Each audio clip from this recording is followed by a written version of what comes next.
Hello, I am Flora Beal, Public Affairs Administrator for Miami-Dade County Animal Services, and I am here with Jose Arroligas.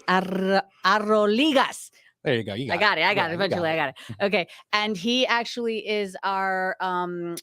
It is the enrichment. What is it? Give me your title. I It's forgot your title it's already. okay. It's all right. I'll go over it. I'm actually one of the animal care specialist coordinator over at Miami-Dade Animal Services, and part of my duties is overseeing kennel operations. Helping kennel staff with whatever they need, and obviously one of my favorite parts also is ensuring all of our animals get walked and have the appropriate enrichment as well.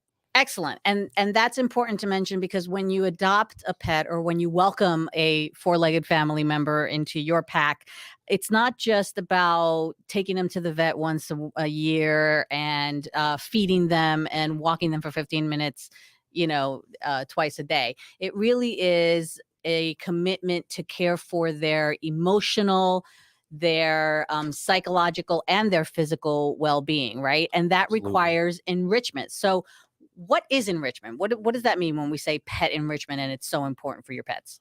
Well, really, enrichment is just anything that's gonna mentally stimulate your pet, allow them to perform the species typical behavior, species appropriate behavior, Mhm. and then just as a way to mentally stimulate them, physically stimulate them.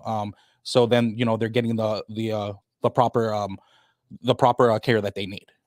And so today we're going to be talking about how we provide that pet enrichment for the pets that are at the shelter, but this also could be something that is beneficial for those viewers that are watching us that may have some unwanted behaviors that are, that their pets are exhibiting in their home, and maybe they can implement some of these tricks of the trade, per se, to encourage more positive behaviors in the home and to deter some of those negative behaviors that they have.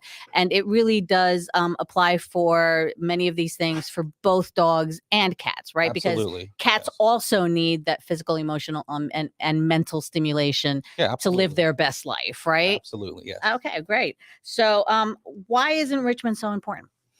I mean, especially specifically for the animals that are in our care, they unfortunately spend, the majority of their time inside of a kennel, Mhm. until they do get adopted. So while they're inside a kennel, just like me or you, if you put somebody in a room, with just four walls and tell them to sit there, that could definitely lead to some issues. They need stuff to mentally stimulate them, stuff that'll let them, be a dog, so to speak, or be a cat, so to speak. Right, right. And I think Bruno, who we have with us here in studio, he's Yeah. a 4-year-old retriever or Labrador retriever mix. Mhm. And he's one of those pets that kind of, when he's in the kennel, he doesn't present that well because he's a little bit anxious. He has a lot of energy and he needs a avenue to be able to let that out. Right. So, and he's a wonderful pet. He knows how to sit. He's very treat motivated. He knows how to give paw.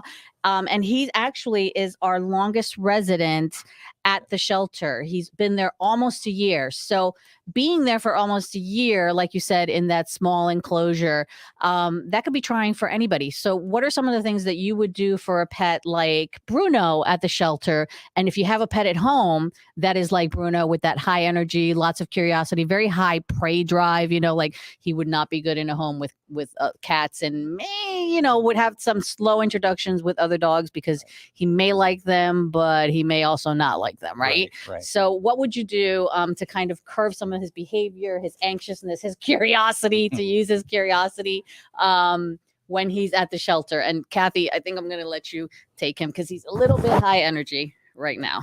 Ready? There we go. Perfect. So for an animal like Bruno, who's like obviously he's very high energy, and this is also kind of like a baseline that what I'd like to say for any of our pets is give them different kinds of enrichment. Anything that we can't to switch it up, not giving them the same toy. We like to switch it out a little bit, something just to keep them on their toes. So we give them various different kinds of enrichment. Make sure that they're getting outside, going on walks is super important. And just giving them something to do, something to do with all of that prey drive. Playing fetch with the dog is a really, really good way to exert a lot of that energy. So a lot of this stuff is a lot of his Bruno's issues are probably that he just has a lot of energy. He's stuck in a kennel. He wants to go outside. He wants to play. He wants to express all of those normal behaviors for a dog. So being able to play fetch, walking with him, anything to exert that energy is gonna also bring down his stress level. It's gonna help him release all of that energy, and it's also gonna lead to better kennel presentation as well. So whenever people walk by, they're not just seeing a crazy dog jumping around in circles. They're gonna see a dog that's happy, mentally stimulated, and Energetic but happy. and energetic but happy, Yeah. and fulfilled, and maybe that'll help them get adopted out as well. So that's one of the reasons why we have those like enclosures, the outdoor playgrounds that we have at the shelter, because not only do we do like individual playtime for someone like Bruno, but there's also play groups. So why do we do play groups, and how does that work at the shelter with our shelter pets, and why is that important? Well, playgroups are, I think, super important because it also lets dogs interact with each other. Obviously not every pet's going to Right. do that great, but for a lot of them, they're also very social creatures, not just with humans, but with other dogs. And that kind of also teaches an animal kind of how maybe a dog that maybe hasn't been around too many other dogs, kind of teach them how to be a dog. Appropriate behaviors. Kind of just lets them again exhibit the regular behaviors, their species appropriate behavior and stuff like that. And again, it gives them another outlet. I mean, there's very few things that are going to tire out a dog like another dog would. Yeah, Yeah. I hear you. They run a lot faster than we do. Yeah. But I think it's that socialization, right? So Yes. socialization would be important not only with the humans in the home and the humans that they come around, and kind of exposing them to outside excursions, a day at the beach might be a good thing, right? Yeah. But also exposing them to other animals so that they can be socialized. And is that important to do like at the very beginning? Like, when do you start socializing your pets? Well, as early as you can, ideally, if you have a puppy or anything like that, the earlier the better. So you kind of, especially with another older dog, the older dog can kind of teach the puppy a little bit how to behave, appropriate behaviors. But the earlier you can get your animal socialized with people and with other pets, the better. You want to get them started as early as possible so they could learn, and get accommodated and used to stuff like that. So I know that there's that they say that toys are important to have for your pet, right? Mhm. So it's not just about the walk, and it's not just about going outside with them, but actually having toys. What kind of toys, and why is that important? Why are toys important for both dogs and cats? Both dogs Right? and cats, yeah. So for both dogs and cats, toys are important because again, it's one of the things that allow them to express their normal behavior. And for a dog, there's really, for me, like just really three main things for dogs and cats that are really going to catch their attention. It's going to be food, interaction with people, and then toys, because it lets them have fun. It's another thing that we also have to remember. Animals can have fun too. It's not just for eating or for anything like that. It gives them kind of that. It lets them perform. The kind of the sniffing. You could do all kinds of stuff like nose work, where you could hide treats underneath boxes and stuff like that, and kind of get them their nose stimulated, so they kind of get that, like the hunting instinct that they have, or whenever you play fetch, kind of get them to retrieve. So there's some dogs that are very specifically bred for certain jobs. You could kind of scratch that itch, so to speak, for them, so they could kind of get that work in.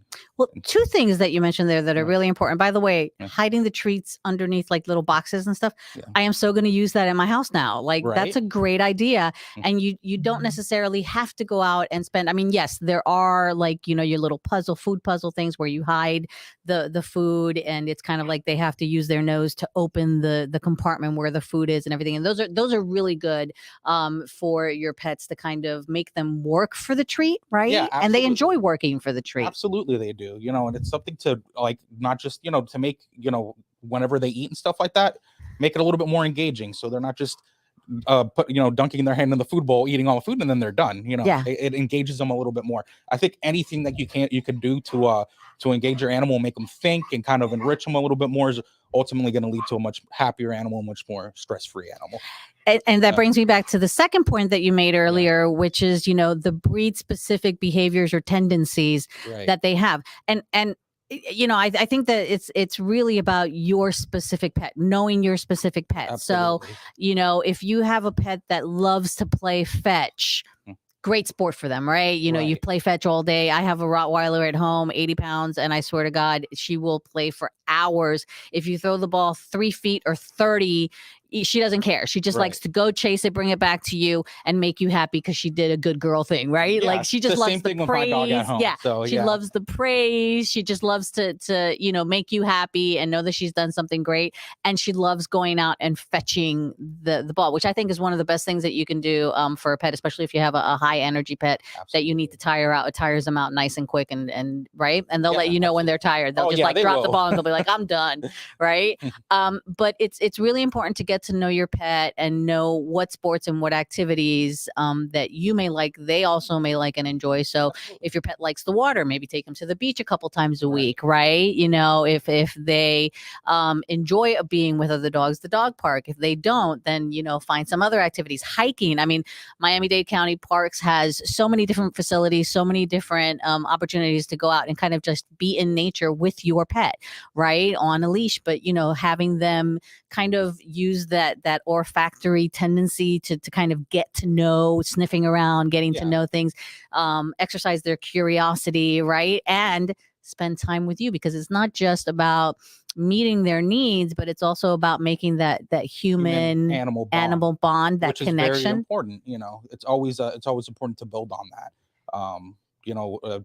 We definitely try to, especially whenever you're taking your animal home, the more time you spend with the animal, the more it gets to know you and you get to know your animal. So that's always very important.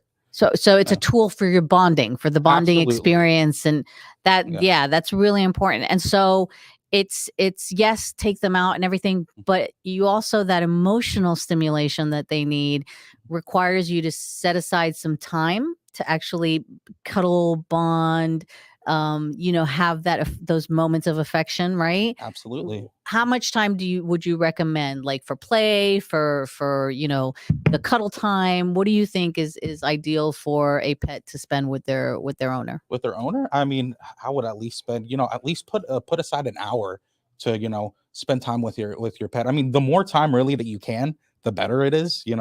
I could spend hours with my pets, just playing fetch with them or spending time with them. But at least try to set at least an hour or two out of your day to, do something with your dog. Also, it's gonna, using the enrichment, using treats, and using toys. It's also a really great training tool. So you can actually get your pets to do a lot of basic commands just by positive reinforcement, showing them a treat whenever they do something that you like. I've been able to teach my pet how to sit, how to lay down. Those are actually not as hard as people like to think that they are. They're actually pretty simple stuff that you could put your pets through, like to just train them better. And then, also it's also going to be way easier whenever you take your pet out. You have a more properly behaved pet, properly mentally stimulated, so you can take them out a little bit more. So that's interesting, because I think when you go out with your pets, it's really important to make sure that they have that impulse control. Right. And so using some of these training techniques, for example, if you teach your pet how to sit, and you make them sit and wait before you let them go to the bowl to eat, you think it's a cute little trick. Yeah. But it's actually teaching them impulse control and to kind of listen, and the discipline, and Absolutely. right. So that when you go out somewhere, it's right. And what are some of the basic commands that you think pet owners should teach their pets? Like, what are some of the kind of, like, give me your top 3 to 5 kind of, this is what your pet should know? I mean, really, I think the most basic ones, I'm just going to stick to 3, just to make it simple. But, having them sit, making sure they know how to stay, and then maybe even having them lay down. I think those are 3 pretty easy, basic ones that you could incorporate into, like, your typical, enrichment and stuff like that at home. So excellent. I also know, for me at least, it's really, really important for me to teach them how to leave it and drop it. Right. Because if they're about to put something in their mouth that they shouldn't be, like a chicken bone or something, and I say, sternly leave it, or they put it in their mouth and I'm like, drop it, then I know that they're going to listen to me. They're going to do what I'm asking them to do. And I'm not doing that to control them. I'm doing it because it's what's best for them. So I think those are 2 really important, or either one of those would be an important one to teach your pet, so that they know, that's a no, that's yucky. We're going to leave that alone. So that's really great. Now, these are, there's some things that you can do at home, like pet art. If you take a canvas and you put paint on the canvas, and then you put a plastic bag on, and then you put dog food on top of the plastic bag. You can actually create artwork from your pet, and you can hang it up at home, and that actually entertains them. And again, it uses that food, their desire for food, to kind of, create something that's nice for you. It might be a good like activity to do with your kids if you've got kids Right. and a pet at home. So Absolutely. you can always find like creative ways to do some of these things that are as much fun and as enjoyable for you as they are for the pets, right? Yeah, and you incorporate the family into something like that. So you Yeah. have your kids incorporate into it. It's something fun, and you have your pet involved as well. So I'm all for stuff like that. And I know that like at the shelter, we have so many volunteers that come in, and they help us out with that walking and the spending time with them and taking them out to the play yards and doing the walks around the building. But they also spend time like just giving them that cuddle time and that kind of like human bonding time to make sure that the pets that are at the shelter are getting that emotional and mental and physical that's stimulation. Very, very important. It's actually been proven. Research has been proven that just spending time with the animal, you wouldn't even think it. Walking is great, but just having that human connection, having them sit there, pet on the dog, reading books to the dog is something else that I would love to start incorporating into the shelter as well, that I've seen, where they just sit down next to a dog, even the shy ones, and read a book to them, or which is really cute. I've seen a lot of videos out there. We actually had that at the shelter, where we had some Girl Scout that came in, and they actually sat down and read to some of the pets. I think it was like a national celebration that they were doing some observance that we were like, okay, this would be a really cute thing to do at the shelter.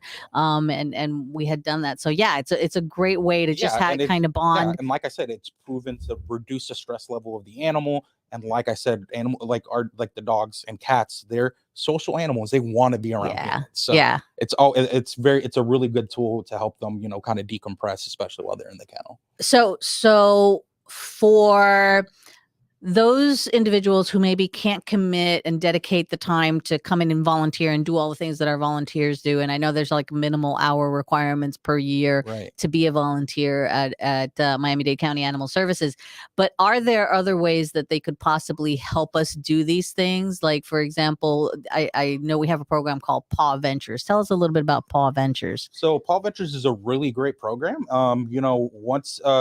Once you go through the process and then you're approved, you can actually pull one of our animals there at the shelter and take them on a Paul's Venture, take them out, to different places, the beach, and then, take them out so they could experience what life would be like, as whenever they get adopted, take them to different places, give them that stimulation. You could even just take them home and watch a movie with them. Absolutely. So you kind of give them that also a little bit of time to decompress from the shelter, which could be a little bit stressful in that kennel, and kind of give them a chance to be a normal dog, and then it kind of gets them a little bit used to what to expect once they do get adopted and stuff. And so there are some limitations because, we want to make sure that they don't go into a dog park with other dogs, because we don't know how they're going to react, and we make sure that they're on leash all the time, and we give them these cute little Adopt Me vests, to make sure that they're going around in the community and actually everybody who sees them actually knows that they're available for adoption. And believe it or not, we've had some people that have taken out our dogs on Paw Ventures, and like within a day or two, somebody that saw them came in and said, I want to adopt that dog. I know of like at least 3 off the top of my head that's happened to. So it's a great way of not only exposing them to the community, but exposing the community to them. Yeah, absolutely. They really act like ambassadors to us. So they go out there, and maybe somebody doesn't adopt the dog that's out on a Paw Venture, but they look at the dog like, oh, let's go up to Miami-Dade Animal Services and see, because I'm ready to add. Yeah, of course. So I think it's a great tool. It's also a great networking tool, really, if you think about it. So kind of gets our name out there, gets our dogs out. So it's wonderful. And I know that there's a lot of people, I know I'm guilty of it myself sometimes, where, I'll be extremely tired and I'll just let the dogs out in the backyard. But it's important to remember that it's not just about letting them out in the backyard, right? Yeah, absolutely. Why is that? Just because, again, it also goes back to strengthening that human and animal bond. Getting your dogs out on a walk is going to do so much more for them, because, in the backyard, they see the backyard all the time, right? So taking them out on walks lets them sniff around, use their nose, which is very powerful, gives them that mental stimulation, kind of teaches them also, to be around people. The more social the animal is also great, because you don't just want your animal to just be used to you, right? You want to be able to take your animal out, make sure that it's used to being around other animals and other people if possible. So I think it's very important to take your dogs out on walks. And honestly, you're going to be able to tire your dog out a little bit more than if you just let them run around in the backyard too. So give him out on a nice lengthy walk is going to help him. And he's going to be less likely to try and jump the fence because he's curious about everything, because he already knows what's out there. He knows everything around him. He's already done his exploring. Maybe he'll. That's our story, and that's what we're sticking to. Okay, no, I'm just kidding, guys. So we talked about using feeding time as a training tool, and we also, sometimes I like when I crate trained my pets are crate trained just because I wanted them to be comfortable. I used to travel a lot for my previous position. And I was like, hey, if I'm traveling all the time and I'm gonna, take them with me, I want them to be comfortable in a crate, because if I have to go to a hotel, I'm gonna have to crate them, while I'm out of the room, etc. So talk to us a little bit about crate training. How long should they? How do you crate train, and why is it so important? I mean, I think crate training is good for a few different reasons. For one, especially when you're introducing an animal into a new home. If they've been in the kennel environment, a while, sometimes it's a little bit hard to, housebreak them a little bit. You kind of crate training them kind of helps them transition from being in a home and kind of gets them into a routine. I really think that, dogs are creatures of habit. So once you get them to the routine of showing them where the bathroom is and where the crate is, it's going to be a little bit easier for housebreaking them. Also, you have shy dogs, it gives them like a place to be secure until they adjust to a new environment. Animals can take up to 3 months to fully adjust once you do take them home. So having a crate, especially for some of our more shy dogs, will help them kind of have that sense of security. So they can kind of adjust to a new place, because sometimes new smells, new environment can get them a little bit overstimulated. And just for also, like you said, emergency situations, if you're traveling, you want to make sure that your pet's at least aware or familiarize themselves with the crate, so it's not like a very scary experience for them. Obviously, you don't want to crate your animal all the time, just whenever necessary, while they're doing the transition. Obviously, you don't want to keep them in a crate all the time, because then they're just not going to get the stimulation that they need. Right. It's not somewhere you want to keep your pet for 8 to 10 hours Absolutely. a day. Yeah. Like you want to use it as a tool and kind of as their safe space, but not necessarily as a kind of like, this is where you are, 20 hours a day. Like that's just not good. Right. Okay, cool. And then just a reminder to the community that when you do go to an evacuation center during a hurricane or during some kind of natural emergency, there are pet friendly evacuation centers in Miami-Dade County, but that would require your pet to be crated. And when you go into that, it's already stressful enough. Like you're stressing, they feel you're stressed, they're stressing. It's a new environment. But if they feel that crate is kind of like their safe zone and they're familiar with being or accustomed to being in a crate, then it's going to be less stressful for them. Absolutely. It's going to kind of reduce the amount of stress. Make the transition. Right. So crate training, check yes. Yes. A good thing. Yeah, okay. That's a good thing. Now I know we were talking about Bruno earlier, because we love talking about Bruno at Miami-Dade County Animal Services. We're going to change the lyrics to the Bruno song, okay? So that we can talk about Bruno all the time. So if you saw him earlier, he's 4 years old. He's ready for his forever family. He's been here at the shelter for about a year now, close to a year, almost to like a week, 2 weeks shy of his 1 year anniversary. So we really do want to find him a home. But we have hundreds of pets at the Pet Adoption and Protection Center, cats and dogs who are looking for a forever loving family. And we have a little video that's going to tell you a little bit more about the pets that we have at the shelter. So director, please. At Miami-Dade County Animal Services Pet Adoption and Protection Center, all of our big dogs are 100% pure. 100% pure joy, 100% pure cuddles, 100% pure good pets. Saving a life begins with you, and when you adopt a shelter pet, you get 100% pure love in return. Adopt a shelter pet today. Go to miamidade.gov/animals. So again, here is Bruno, our lovely pet who is very treat motivated, knows how to sit, knows how to give paw, is pretty good on a leash when he's not too excited and eager to get somewhere. Once he's done his business outside, he kind of calms down on the leash tugging. but might benefit from a little bit of leash training. And, just a really, really great boy who has been overlooked for way too long at Miami-Dade County Animal Services. Just a reminder to the audience that we are open 7 days a week starting at 10 a.m.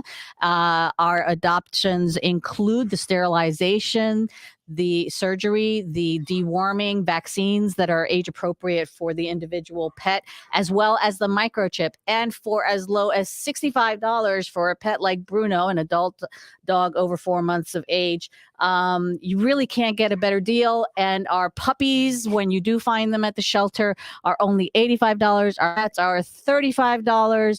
And you get a BOGO deal because kittens are always better in pairs, I think, Absolutely. right? That's what I think. They entertain each other. And so it's really great when you can get two. And if you do decide to get two cats or kittens, we do give the second one to you for free. Remember, the Pet Adoption and Protection Center is in Doral at 3599 Northwest 79th Street. And I have to tell you, we love our big putts. So please, when you come in, remember, everybody always wants the puppies. Everybody always wants the small ones. But, animals like pets like Bruno, who are bigger, who maybe are older, adults already, they often get overlooked. So when you come in, just have an open heart, and an open mind. You never know. Your soulmate might look a little bit differently than what you initially expected. I know that's happened to me before with my pets. So it's just important to keep an open mind and remember that sometimes you actually match with somebody that you totally did not expect to match with.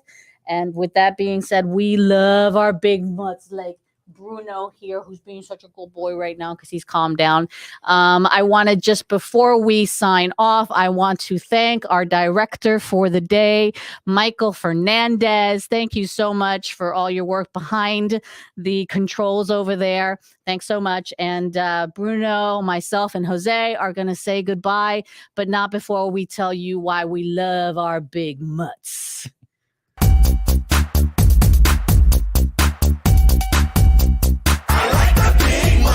When a big mutt curls up in your space, you can't help but love that face. You get love, and I'll tell you why.